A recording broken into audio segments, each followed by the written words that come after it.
Gracias, Señor. Amén. Le dije que abriera su Biblia ahí en Génesis 18. El propósito en esta mañana es que logremos finalizar el capítulo 18, ¿verdad? Solo vamos a recordarle algunas cosas así brevemente que ya vimos en ese capítulo. Si usted recuerda, hemos estudiado desde el versículo 1 hasta el versículo 15, ¿verdad? Toda esa porción del capítulo 18 ya la estudiamos en nuestra sesión anterior. Recuerda que en ese capítulo 18 se nos narra un acontecimiento, uno de muchos, ¿verdad? O de esos encuentros que tuvo Abraham con el Señor. Y recuerda que a la tienda de Abraham llegaron tres personajes enigmáticos. ¿Se acuerdan ustedes? Aparentemente eran tres ángeles, ¿verdad? Pero no todos eran ángeles los que estaban visitando a Abraham en esa ocasión. Uno de esos tres era alguien muchísimo superior a un ángel, de acuerdo a lo que dice el libro de Hebreos. Y ese personaje, ¿quién dijimos que era?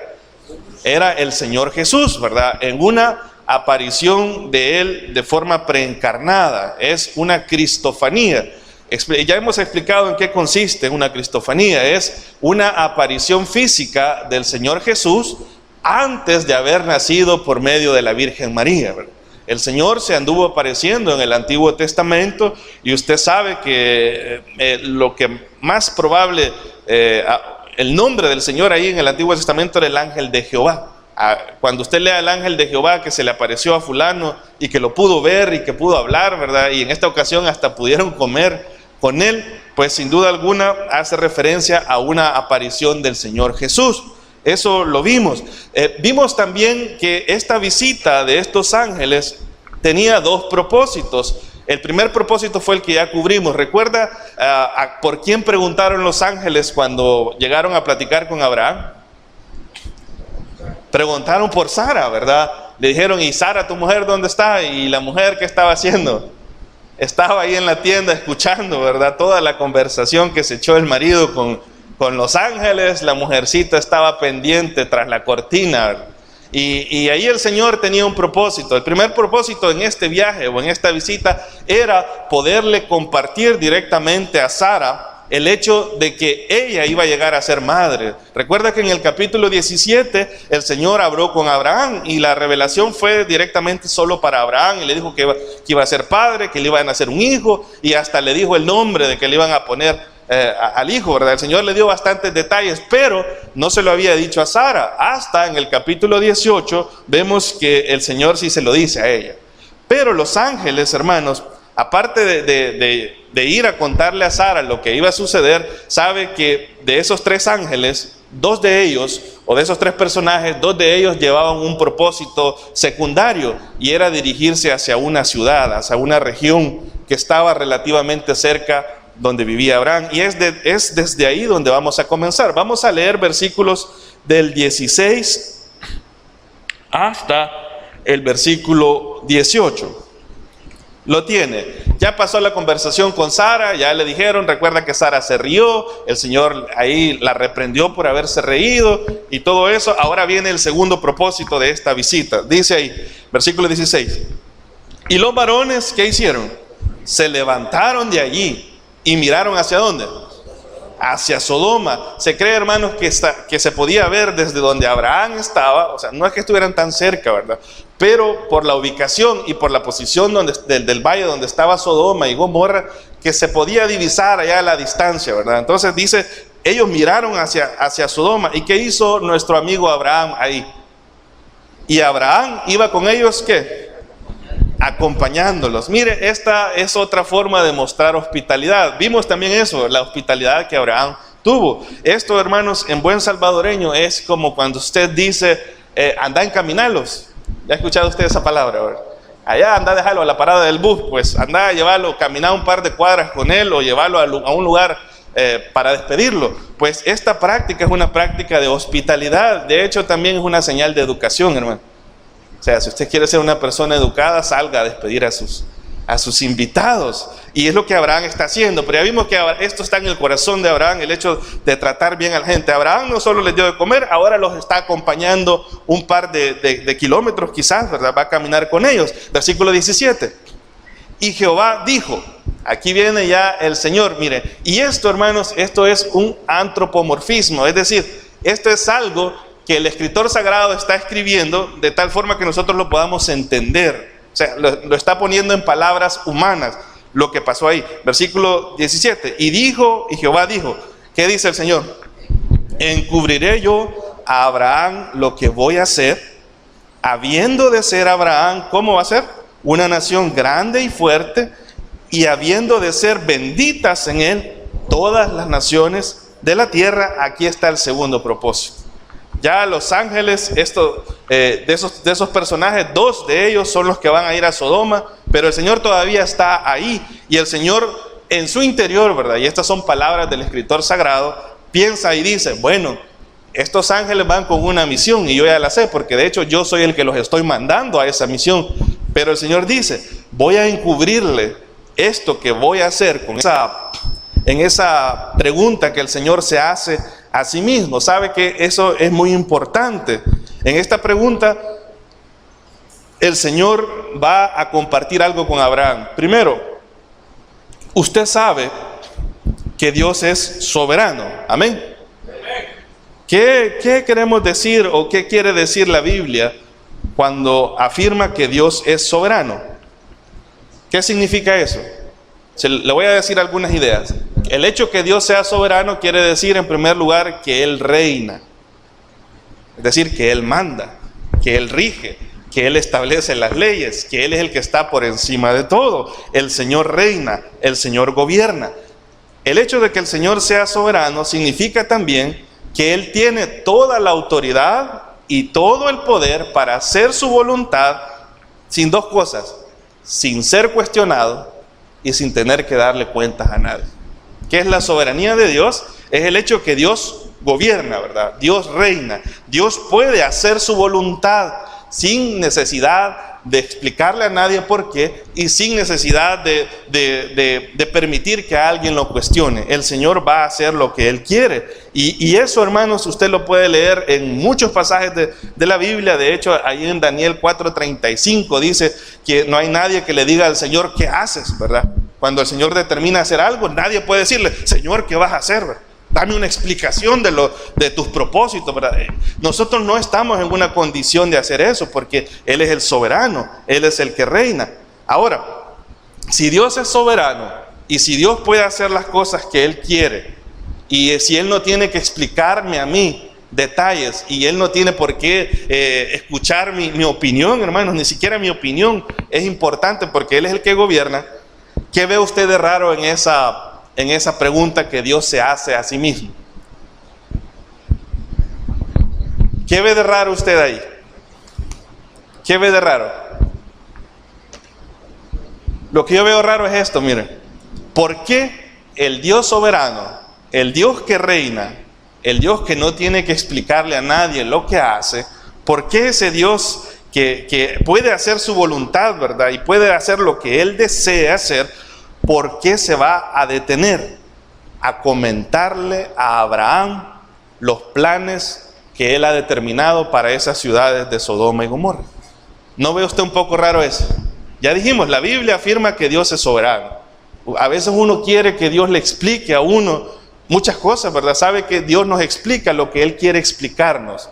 Y eso lo ha dejado en la Biblia. Hay muchas cosas que nosotros nunca las vamos a entender aquí, ¿verdad? Cosas que vivimos, cosas que nos pasan, que le pasan a nuestra familia, cosas que no tenemos, tantas cuestiones así. Y Dios no tiene por qué explicarnos porque Él es soberano. Él es Dios y no podemos cuestionarlo.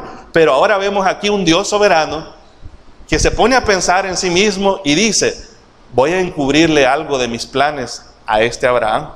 ¿Por qué Dios va a considerar el hecho de comentarle a Abraham sus planes? ¿Sabe?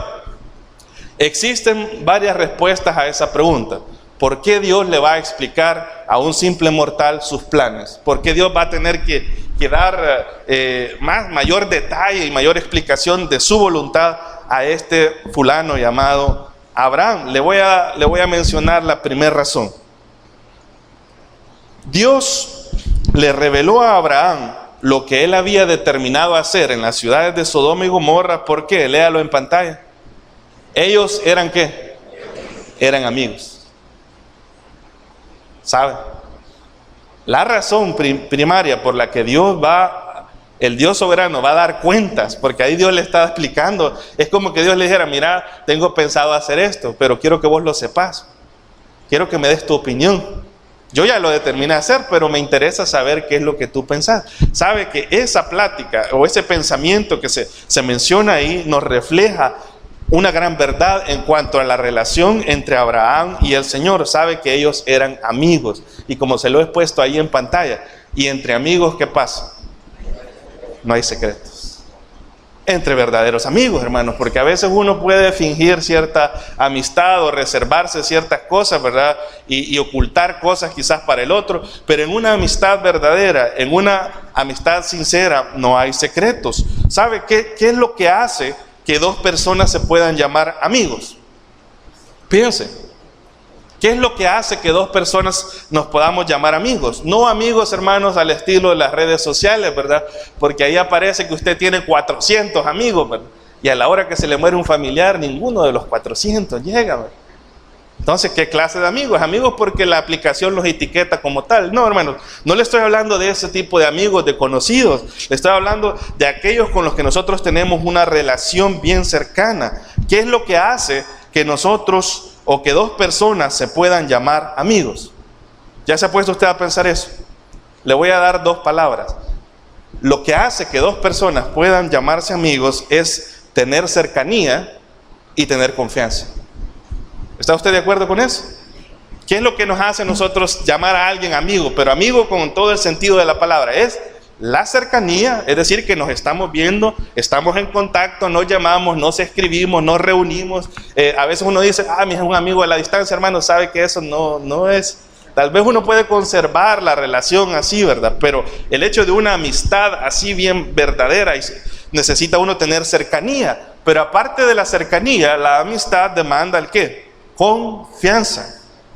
Para que podamos llamar a alguien amigo, necesitamos ser cercanos a esa persona y necesitamos tenerle confianza. Mire, lo que hace que llamemos amigo a alguien es el tiempo que pasamos juntos, y ¿sabe qué más? Y la capacidad de poder abrir nuestro corazón con la otra persona. Si usted tiene a alguien con el que usted puede pasar el tiempo, y usted tiene a alguien con el que usted puede abrir su corazón, es decir, contar cosas que usted no se las contaría a nadie más, hermano, sin duda alguna esa persona es su amigo. Es su amigo. Y tenga cuidado, ¿verdad? Al momento de elegir sus amistades. A veces uno puede elegir malas amistades, ¿verdad? Que lo pueden desviar, y uno abre el corazón a veces con personas equivocadas. Pero en este caso, hermano, esta relación entre Dios y Abraham sí es una relación que vale la pena, ¿verdad? Porque Abraham se está relacionando con Dios. Abraham está cercano a Dios, y sabe que ahora entre Abraham y Dios, ¿qué existe? Existe confianza, existe confianza. Ahora, quizás usted piense: el hermano José Luis está alegorizando el pasaje porque está afirmando algo en base a un par de versículos. No, hermano, sabe que el hecho de reconocer que entre Dios y Abraham existía una amistad verdadera, con confianza, con cercanía, no es una alegorización, no es que yo estoy espiritualizando eso, sino que la misma Biblia lo dice. Póngale una marca ahí a Génesis 18 y vaya conmigo rápidamente a Isaías 41. Y si no, pues léalo conmigo en pantalla. Si usted se tarda mucho en encontrarlo, ¿verdad? Léalo en pantalla. Isaías 41:8 nos va a dar detalles de por qué Dios va a considerar, el Dios soberano, explicarle a Abraham lo que va a hacer. Dice Isaías 41:8: pero tú, Israel, siervo mío eres tú. Siervo mío eres tú, Jacob, a quien yo escogí, descendencia de ¿quién dice ahí? No, ¿cómo dice? ¿De Abraham qué? Mi amigo.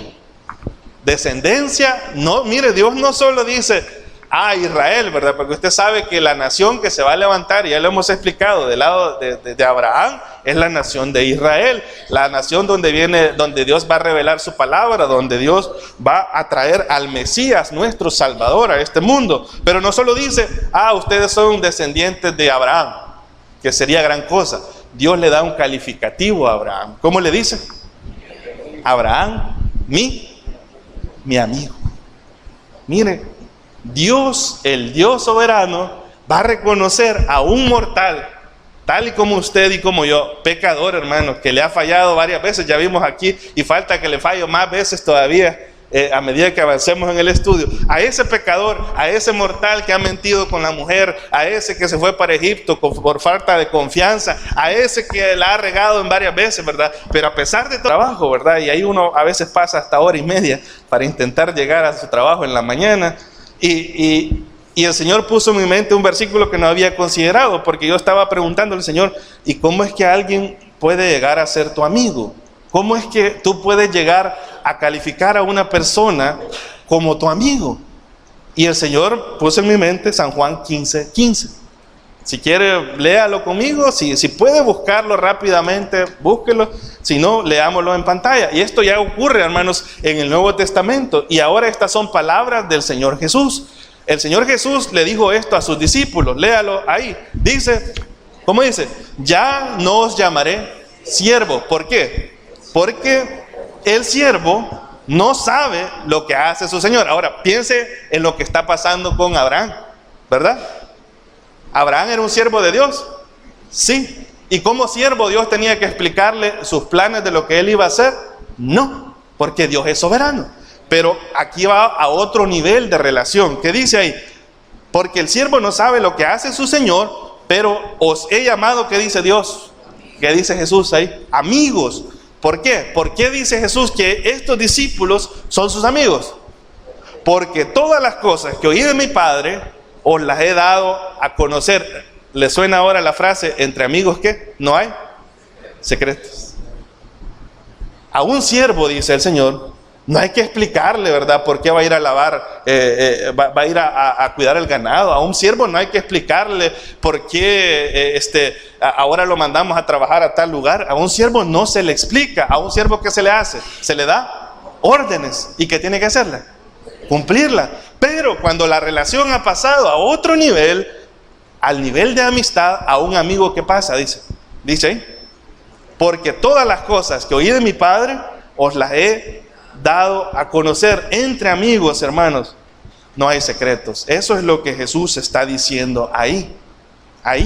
Por eso, hermanos, que cuando nosotros leemos en Génesis 18 que Dios se hace esa pregunta, lo que Dios está diciendo, Abraham es más que mi siervo. Abraham es, ¿qué dice el Señor? Es mi amigo, ¿verdad?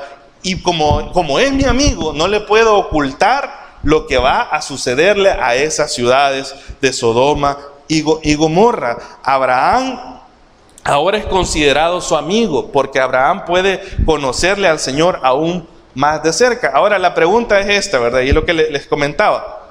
¿Cómo puede un ser humano mortal, como usted y como yo, pecadores, ¿verdad?, que le fallamos al Señor, que a veces no damos el ancho, cómo podemos nosotros, seres humanos, llegar a ser amigos de Dios? ¿Cómo podemos nosotros? ¿O cree usted que solo Abraham puede llegar a ser amigo de Dios? ¿O solamente los discípulos, verdad? Algunos discípulos que estaban ahí llegaron a ser amigos de Dios, que el mismo Señor Jesús dijo, los voy a llamar de aquí en adelante mis amigos. No, hermano, sabe que usted y yo tenemos la alternativa, tenemos la posibilidad de poder aspirar a ese nivel de relación con el Señor. Podemos llegar a ser amigos de Dios. Pero para que una persona, como usted y como yo, lleguemos a una relación en la que podamos, Dios, no es que nosotros lo llamemos a Él, sino que Dios pueda llamarnos a nosotros amigos, debemos de cumplir al menos 3 requisitos. Y ahí Dios sí es selectivo con sus amigos, ¿sabe? Dios es selectivo, porque Dios va a decir, si quieren ser mis amigos, está bien, ¿verdad? La oportunidad es para todos. Pero si quieren acercarse a mí y llegar a esa relación, más allá de la relación de hijo, hermano, si ustedes quieren llegar a ese nivel, dice el Señor, ustedes tienen que cumplir 3 cosas, por lo menos 3 cosas. Le menciona la primera. Primero, para que alguien pueda llegar a ser llamado amigo de Dios, o Dios lo pueda considerar su amigo, el primer requisito, y espero que todos los que estemos aquí lo hayamos cumplido, es el hecho, hermanos, de ser sus hijos. Amén. ¿Y cómo se logra el hecho de que una persona pueda llegar a convertirse en hijo de Dios? Recuerda lo que dice Juan 1:12, ¿qué dice? Mas a todos los que le recibieron, a los que creen en su nombre, ¿qué les dio el Señor? La potestad de ser hechos hijos de Dios. Si usted está aquí en esta mañana y usted aún no ha arreglado esa situación con el Señor, sabe que usted no puede ser su amigo si primero usted no se convierte en su hijo o en su hija. Entonces el llamado es este: Dios quiere que todos seamos sus amigos. Dios quiere que tener esa relación de intimidad, al igual que la tuvo con Abraham, al igual que la tuvo con sus discípulos. Pero Dios dice: no pueden acercarse a mí si en primer lugar ustedes no forman parte de mi familia. Y la única forma de formar parte de la familia de Dios es por medio de la fe en Jesucristo. La Biblia dice en Romanos 5:10, hermanos, que nosotros somos enemigos de Dios por naturaleza. ¿Saben? La condición en la que nosotros nacemos no es en amistad con Dios. Nacemos desconectados, separados del Señor, y Dios usa esa palabra. Dice: ustedes son mis enemigos. Mientras usted no resuelva ese problema, usted no puede aspirar a ser amigo de Dios. Lo primero que nosotros necesitamos es ser hijos de Dios. ¿Cuántos hijos e hijas de Dios están en esta mañana? Amén. Entonces usted ya va por buen camino, ¿sabe? Ya cumplió el ¿qué? El primer requisito, ¿verdad? ¿Quiere ser usted amigo de Dios? Muy bien, ya está. Ya tiene pase, porque usted dice: soy hijo de Dios, soy hija de Dios. Ahí estamos. Pero, como le dije, el Señor va a demandar en su amistad un par de cosas más. Y eso es lo que le quiero mencionar. La amistad con Dios, sabe que también exige que su intimidad con Él sea prioridad.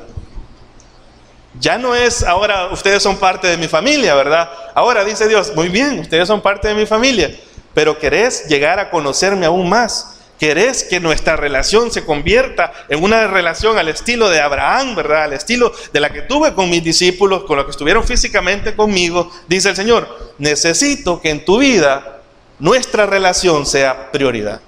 No podemos aspirar nosotros a llegar a conocer a Dios, a llegar a experimentar a Dios, a llegar a tener ese conocimiento personal e íntimo con el Señor, si no le damos prioridad a nuestra relación con Él. ¿Sabe que eso es lo que es lo que caracterizó a la vida de Abraham? Y lo hemos estado estudiando.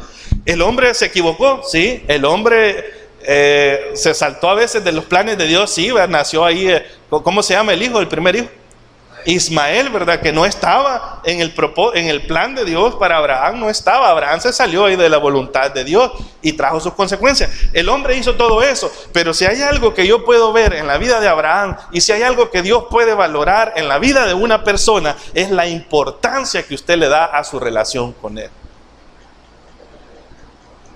Lo valioso que es para usted estar con el Señor, tener esa prioridad. ¿Y cómo yo le doy prioridad a mi relación con Dios? Sabe que en forma personal hay dos cosas que indican que nosotros le estamos dando prioridad a nuestra relación con Dios. La primera es, hermano, ¿qué tanto tiempo pasa usted en contacto con la palabra de Dios?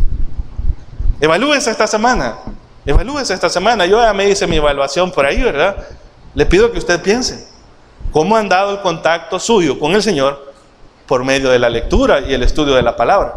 Algunos quizás, hermanos, la Biblia la andamos buscando el domingo, ¿verdad? ¿Y dónde está la Biblia? ¿Es usted descuidado, verdad? Somos los descuidados que dejamos pasar el tiempo, que podemos hacer muchas cosas, pero lo menos que hacemos es decir: es importante que Dios me hable por medio de la Biblia.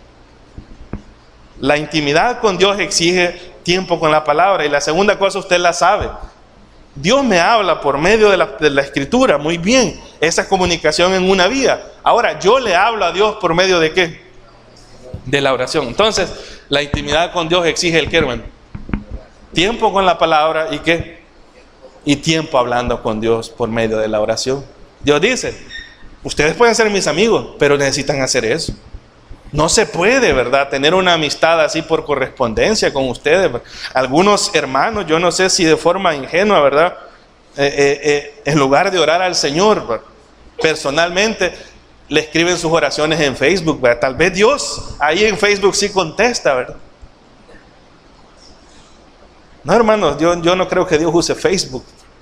Dios usa su oído, inclinándolo cuando usted habla con Él. Y eso es lo que necesitamos nosotros, acercarnos a Dios y decirle: Señor, para mí tú eres prioridad. Señor, para mí tú vales la pena. Señor, aunque yo estoy cansado, porque ¿cuántos de nosotros nos fatigamos durante toda la semana? Yo sé que usted trabaja, hermano, y sé que es difícil uno tener un horario, y usted quizás es ama de casa también, llega a su casa y hace tantas cosas, pero en medio de todo eso, Dios se siente agradado cuando usted dice: estoy cansado, estoy con este dolor, Señor, no tengo fuerza, pero voy a leer, pero voy a orar, porque para mí tú eres importante. Eso es lo que le da. Dios dice: muy bien, este fulano y esta fulana me están buscando, entonces yo me les voy a revelar a ellos como su amigo. Les voy a responder y los voy a tratar a ellos como su amigo. ¿Sabe que la Biblia dice: acercaos a Dios? ¿Y qué va a hacer Dios? Y Él se acercará a vosotros. ¿Qué está esperando Dios? Que seamos nosotros el que le demos prioridad a esa relación. La tercera cosa que yo puedo ver como requisito que Dios pone para considerar a una persona como su amigo, así como Él consideró a Abraham, es: usted no puede ser amigo de Dios si usted no obedece su palabra. La amistad con Dios, hermanos, exige obediencia. Y yo pienso que para la mayoría de nosotros, ¿verdad?, los creyentes de la iglesia de hoy, la prioridad de la intimidad con Dios y principalmente la obediencia a la palabra de Dios son las cosas con las que más tenemos problemas. Las cosas con las que más batalla un cristiano es con la prioridad de su relación, su intimidad con el Señor, y con la prioridad de obedecer la palabra del Señor, ¿sabe? ¿No piensa usted lo mismo? ¿Verdad? ¿Cómo ha andado usted en esas áreas durante esta semana? En estos últimos 7 días. Quizás algunos de ustedes o algunos lleguen a pensar con cierta presunción y van a decir que religiosamente yo oro, hermano. Si yo oro todos los días, si yo leo la palabra todos los días, yo estoy bien con el Señor, sí. Pero se ve la palabra de Dios reflejada en su carácter, hermano. Le he dicho esto varias veces. Si usted quiere ver la madurez espiritual de una persona, no lo va a medir por la cantidad de Biblia que sepa, aunque eso es importante. La madurez de una persona se ve en su carácter. ¿Cómo demuestro yo que soy una persona madura? Lo demuestro en la forma en que me comporto, en la forma en que me relaciono con otros, en la forma que manejo mi familia, en la forma que manejo mis negocios, en la forma que manejo mi vida como estudiante, en la forma que manejo mis relaciones con otros, ¿verdad? En la forma en que llevo mi noviazgo, si es que ando de novio, en la forma en que manejo mi matrimonio. En esas áreas es donde se ve si uno verdaderamente está creciendo. Yo no puedo concebir que digan, como aquel fulano, aquella fulana sabe tanto de Biblia, él es alguien maduro. No, hermano, eso no es cierto. Usted puede saber mucho de Biblia, pero su carácter puede ser todo casi un lago de fuego, ¿verdad? Ahí. Y sus relaciones todas quebradas, ¿verdad? Y la familia toda peleada, y el matrimonio por aquí, patas arriba y todo eso, pero usted conoce de Biblia. Dios, hermanos, desea que vayamos a ese otro nivel, al nivel de la obediencia. Y si quiere, vea San Juan 15:14. Leímos San Juan 15:15. Dice: ya no llamaré siervos, sino que los voy a llamar amigos. Pero hay una condición que estaba en el 14 y es la que quiero que vea. Dice el Señor Jesús: vosotros sois mis amigos. ¿Qué hay que hacer? Dice: si hacéis lo que yo os mando. La única forma en que podemos nosotros movernos a ese nivel de amistad con Dios es siendo sus hijos, es dándole prioridad a nuestra relación con Él. Pero el Señor dice: te falta algo, fulanito. Tenés que obedecer mi palabra. Le pregunto, hermanos, ¿qué cosas le ha estado diciendo Dios a usted que usted debe de cambiar, o que usted tiene que comenzar a hacer, o que usted tiene que dejar? ¿Qué cosas le ha estado diciendo Dios? Pues mientras usted no tome acción en esas cosas, Dios dice, mira, quedémonos ahí a nivel de padre e hijo. Ahí quedémonos. Porque con mis amigos, dice Dios, yo sí soy selectivo. Con mis amigos, si vamos a tener esa relación como la que tuve con Abraham, yo necesito que ustedes me obedezcan. ¿Sabe que otra característica en la vida de Abraham fue la obediencia, hermanos? Obviamente la fe. No se puede ser obediente si no hay fe, hermano.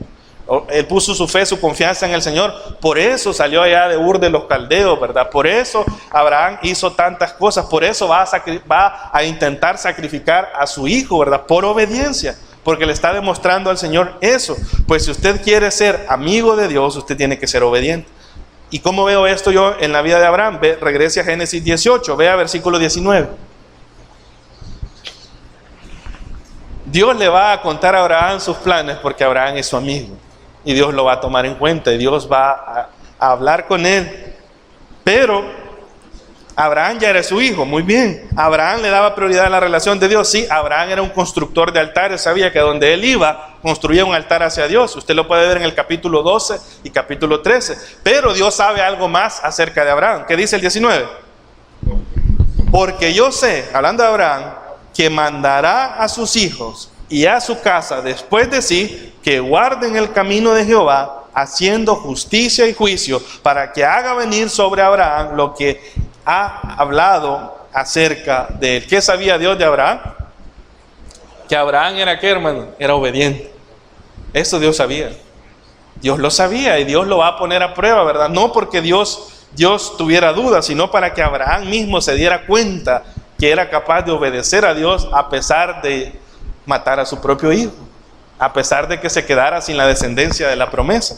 Dios sabía que Abraham iba a mandar a sus hijos y que el deseo de Abraham era hacer la voluntad de Dios. Entonces, hermanos, si usted quiere ser amigo de Dios, si usted quiere ser amiga de Dios y quiere llegar a este nivel de relación como Dios y Abraham, necesitamos esas tres cosas. Ahora, ¿por qué otra razón Dios va a comentarle a Abraham los planes que él tiene con las ciudades de Sodoma y Gomorra? ¿Sabe? Yo encuentro un segundo motivo ahí. Primero es la amistad, ¿verdad? Y entre amigos no hay secretos. Dios dice, sos mi chero, te voy a contar lo que voy a hacer. Ahora, Dios también tiene un segundo propósito ahí, o hay una segunda razón. Dios desea establecer un precedente en cuanto a su justicia y su misericordia. ¿Qué es un precedente, hermano? Es un acontecimiento, es un evento que pueda marcar o pueda explicarle a Abraham y a todos sus descendientes cómo es que Dios trata estos aspectos. O sea, Dios quiere darle una lección a Abraham y que Abraham sepa, que tenga como un precedente, un ejemplo de cómo es Dios en cuanto a su justicia y cómo es Dios en cuanto a su misericordia. Ya le voy a explicar por qué. Vea versículos del 20 al 22. ¿Lo tienen? Dice versículo 20. Entonces Jehová dijo, ahora le va a explicar ahí. ¿Qué le dice? Por cuanto el clamor contra Sodoma y Gomorra se aumenta más y más, y el pecado de ellos se ha agravado, ¿en qué? En extremo, dice el Señor, descenderé ahora y veré si han consumado su obra según el clamor que ha venido hasta mí, y si no, lo sabré. Y se apartaron de allí los varones y se fueron hacia Sodoma. Pero ¿qué pasó con Abraham? Pero Abraham aún estaba delante de Jehová. Los varones se van a terminar yendo, ¿verdad? Porque llevan una misión, Dios se la ha dado. Pasaron nada más comiendo con Abraham y acompañando al Señor, pero ahora van a la misión. Y el Señor le va a explicar a Abraham esto porque Dios quiere dejar un precedente en la vida de Abraham. Miren, piense por un momento, y esto es importante que usted lo haga al momento que estudie la Biblia, que usted se haga preguntas. Si Dios no le hubiera contado a Abraham sus planes y las razones por las que él iba a castigar a las ciudades de Sodoma y Gomorra, ¿qué pudo haber pensado Abraham acerca de Dios? Si Abraham de repente se levantaba el siguiente día y miraba para Sodoma y solo miraba la gran humazón, y las noticias por todos lados, ¿verdad? Algún fulano que pasara por ahí, mira, Abraham no se dio cuenta, cayó fuego del cielo y destruyó Sodoma y Gomorra.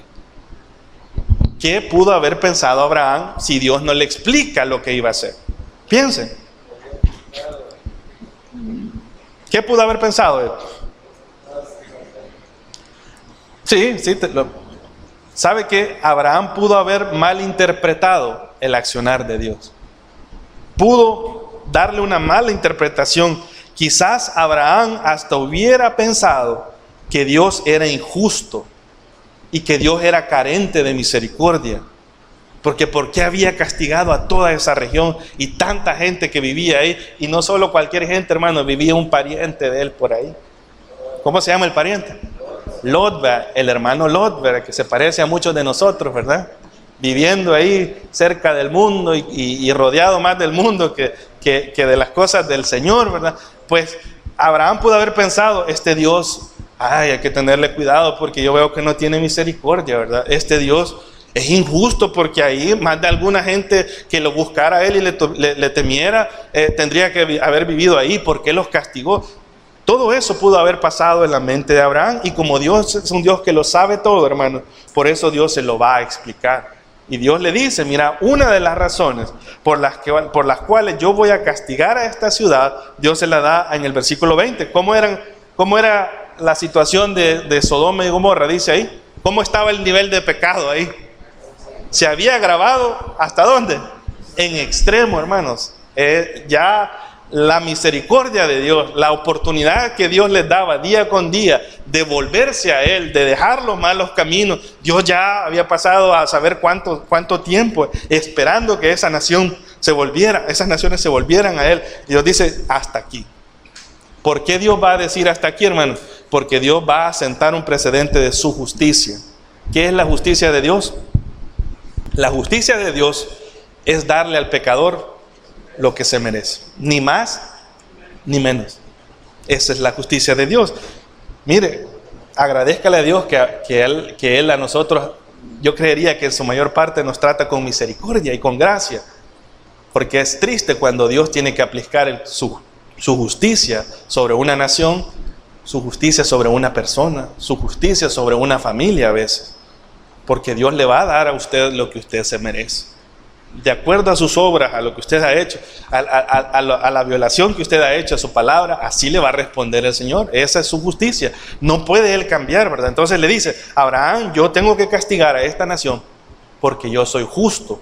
Y aunque yo ame al pecador, y aunque yo tenga misericordia, ¿verdad? Que es no darle el castigo que se merece. Aunque yo tenga gracia, ¿verdad? Que es actuar en favor de aquel, aunque no se lo merezca también. Aunque yo tenga todo eso, yo sigo siendo justo, Abraham.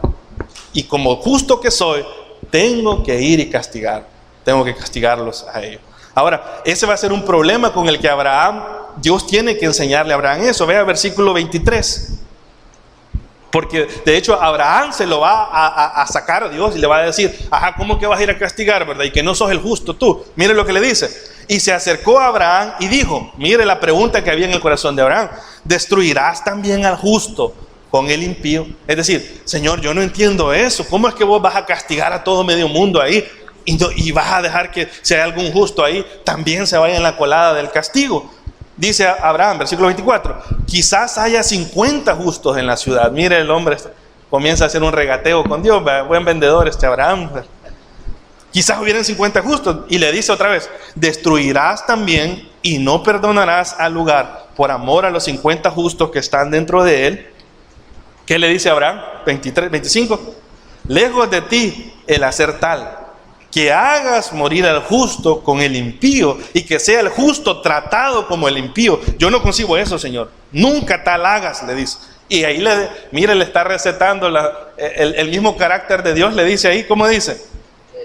Ajá, el juez de toda la tierra no ha de hacer lo que es justo. ¿Sabe que Abraham no entendía eso de la justicia de Dios ahí?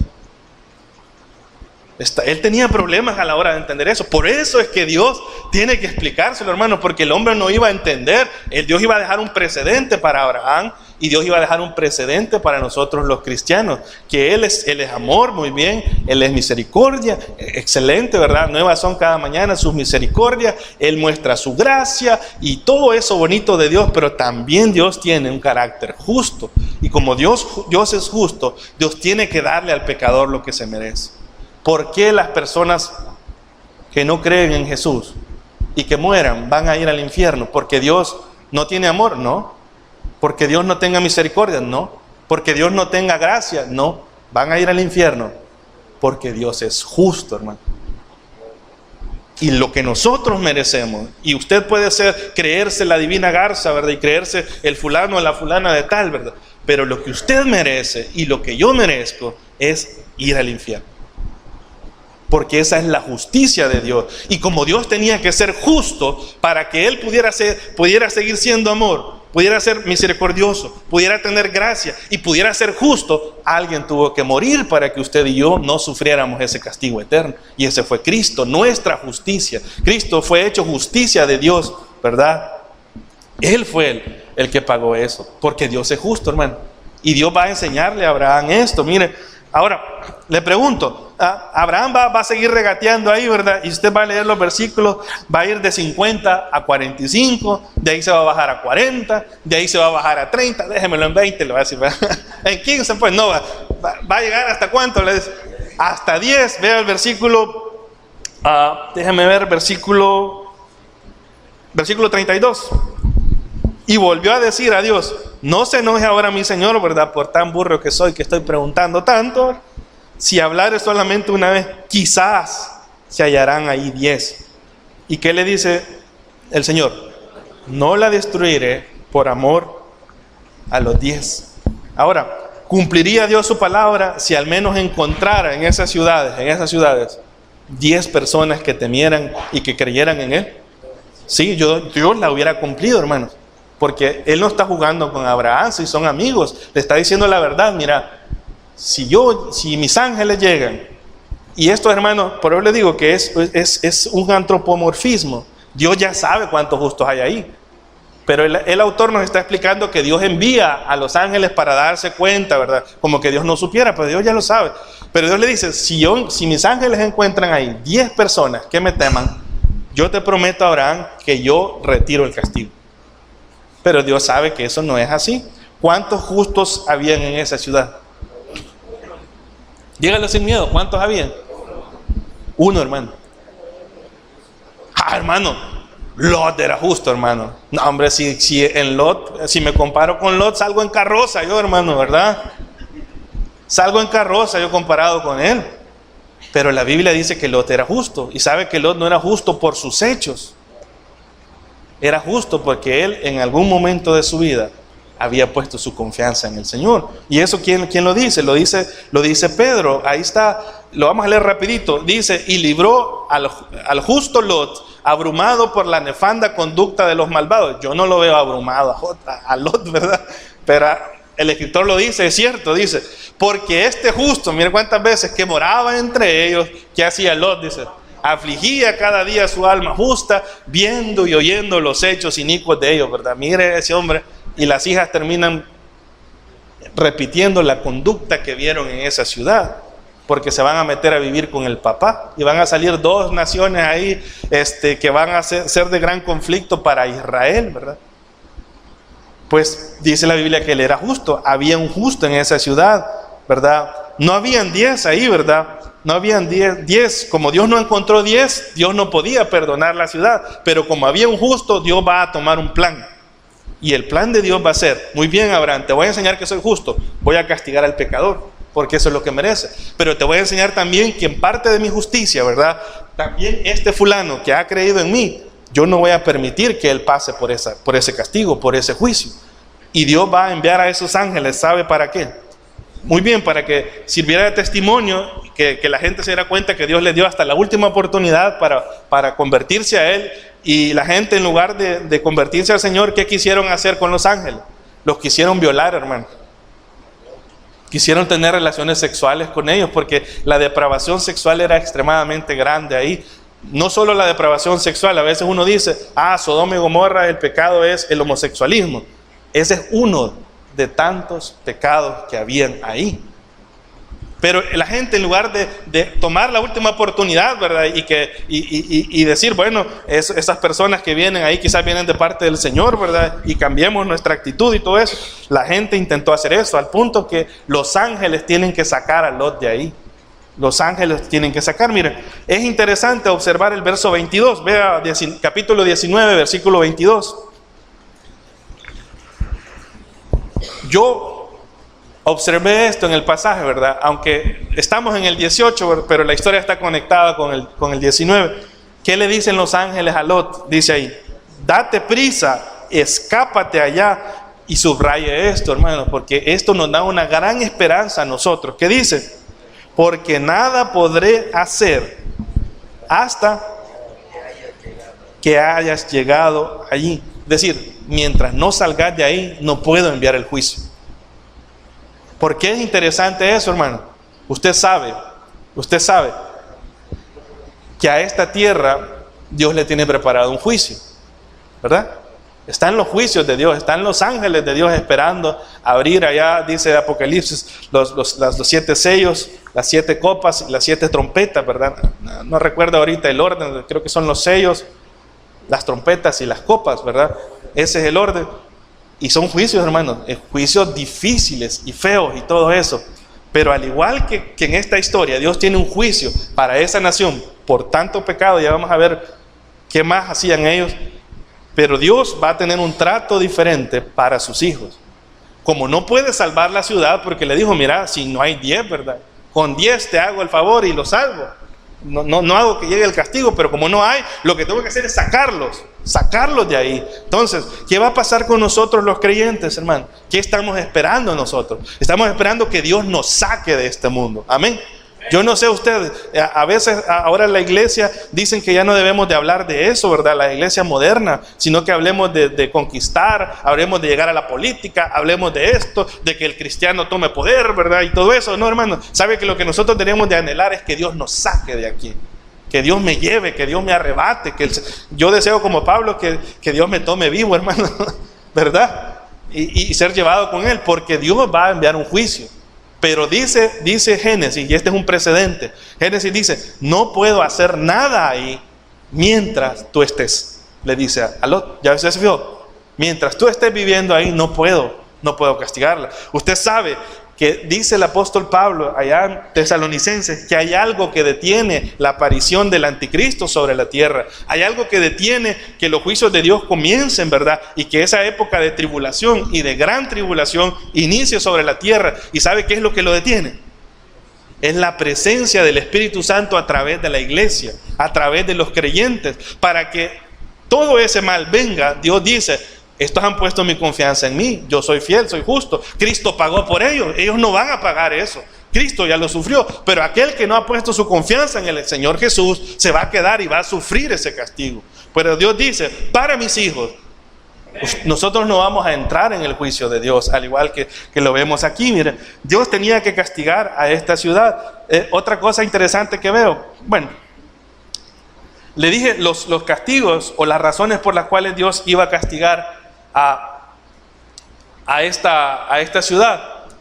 Ezequiel capítulo 16, para que usted no diga que solo porque estaba lleno de homosexuales, ¿verdad? Porque ese es el gran pecado. No, hermanos, sabe que lo que pasaba ahí eran otras cosas graves también, ¿verdad?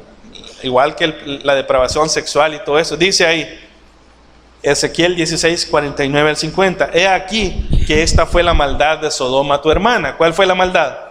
Mire que había en esa sociedad soberbia, que había saciedad de pan, es decir, nos iba bien, teníamos lo que queríamos, las empresas iban bien, ¿verdad? Había crecimiento y todo eso. Abundancia de ¿qué dice? De ociosidad, ¿verdad? Miren, ¿no le parece que está describiendo a la sociedad en que vivimos? Hay soberbia, ¿verdad? La gente saciada de pan, ¿verdad? No me importa cómo viven los demás, con tal que yo tenga. Abundancia de ociosidad, ¿verdad? ¿Qué más? Tuvieron en ella sus hijas, dice, y no fortaleció la mano del afligido y el menesteroso. ¿Qué es eso, hermano? Un crecimiento de la injusticia social. Que pocos tienen bastante, sería, y muchos no tienen nada. Que la gente no le importa cómo viven los demás, ¿verdad? No nos importa si aquel tiene o no tiene. Ese sentimiento era el que había ahí, dice. Versículo 50 dice, y se llenaron de ¿qué? Dice, de soberbia. ¿E hicieron qué? la abominación, ahí va la parte de la depravación sexual. Ahí usted sabe que ellos dejaron el uso natural de sus cuerpos, así como describe Pablo en Romanos capítulo 3.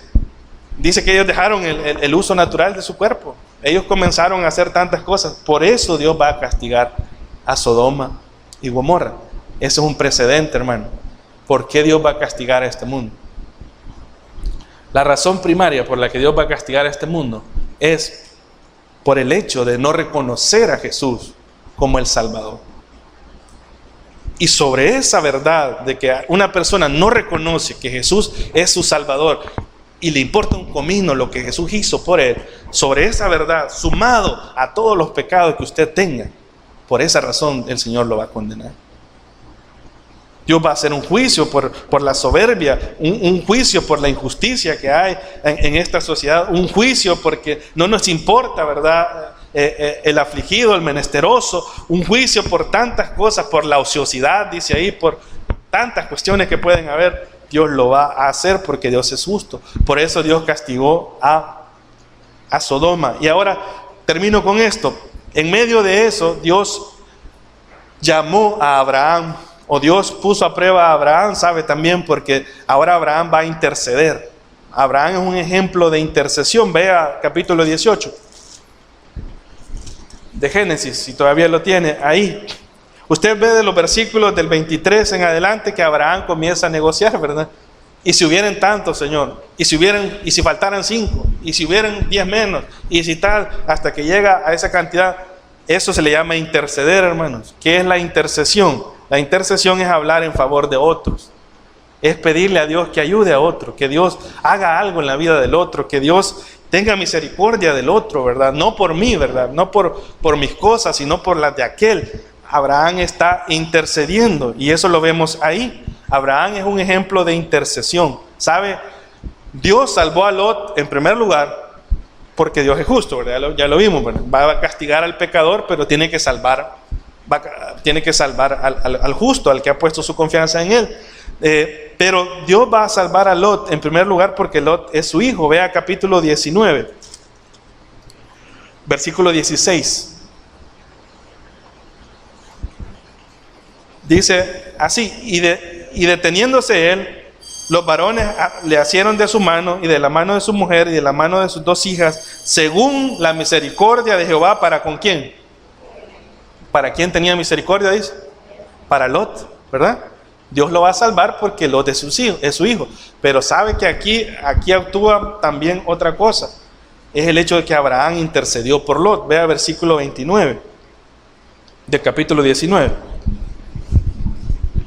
Dice: así cuando destruyó Dios las ciudades de la llanura, Dios, ¿qué hizo Dios? Se acordó de Abraham y envió fuera a Lot de en medio de la destrucción. Usted dice, muy bien, la salvación es personal. Así es, hermano. O sea, usted no puede confiar en Jesús en el nombre de sus hijos, ¿verdad? En lugar de sus hijos, en lugar de su marido. Usted no puede hacerlo, ¿verdad? Ni en lugar de su abuelita, de su tía, de su amigo. No podemos tomar el lugar del otro para decir, voy a poner mi fe en el Señor. Tienen que hacerlo personalmente, porque la relación es personal. Sus hijos tienen que creer en el Señor por iniciativa de ellos.